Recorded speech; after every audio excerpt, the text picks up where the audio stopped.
Hello dear friends, एक बार फिर से स्वागत है आप सभी का मोटिवेशनल कहानी में।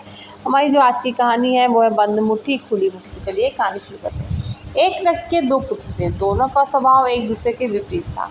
एक बहुत कंजूस तो दूसरा फिजूल खर्च। पिता उनके इस स्वभाव से बहुत परेशान था। उसने कई बार उनको समझाया, लेकिन उन्होंने अपना स्वभाव नहीं बदला। एक दिन पिता को पता चला कि उनके गांव में एक सिद्ध महात्मा पधारे हैं। वह उनके पास इस आस में पहुंच गया कि शायद वो उसके पुत्रों को समझा सके। महात्मा को उसने पूरी बात बताई, जिसे सुनकर महात्मा ने कहा, अपने पुत्रों को कल मेरे पास लेकर आना, मैं उनसे बात करूंगा। अगले दिन वह अपने पुत्रों को लेकर महात्मा के पास पहुंचा। महात्मा ने दोनों पुत्रों को अपने पास बैठाया और अपने दोनों हाथों की मुट्ठियां बंद कर उन्हें दिखाते हुए पूछा, यदि मेरे हाथ ऐसे हो जाए तो कैसा लगेगा? लगेगा मानो आपको कोढ़ है। दोनों पुत्रों ने एक साथ उत्तर दिया।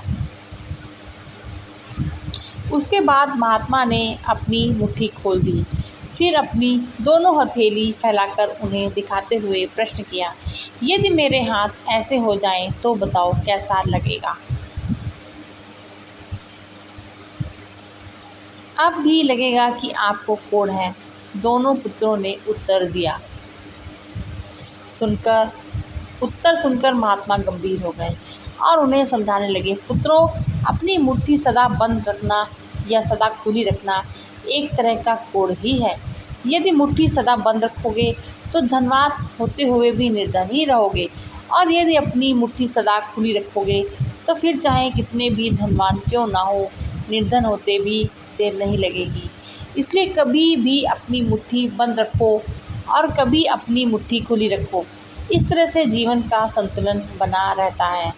पुत्रों को महात्मा की बात समझ में आ गई और उन्होंने निश्चय किया कि संतुलन बनाकर ही अपना धन खर्च करेंगे। तो फ्रेंड्स, ये थी हमारी आज की कहानी। कहानी कैसी लगी कमेंट में बताइएगा। मिलते हैं एक नए वीडियो में नई कहानी के साथ। कहानी सुनने के लिए बहुत बहुत शुक्रिया।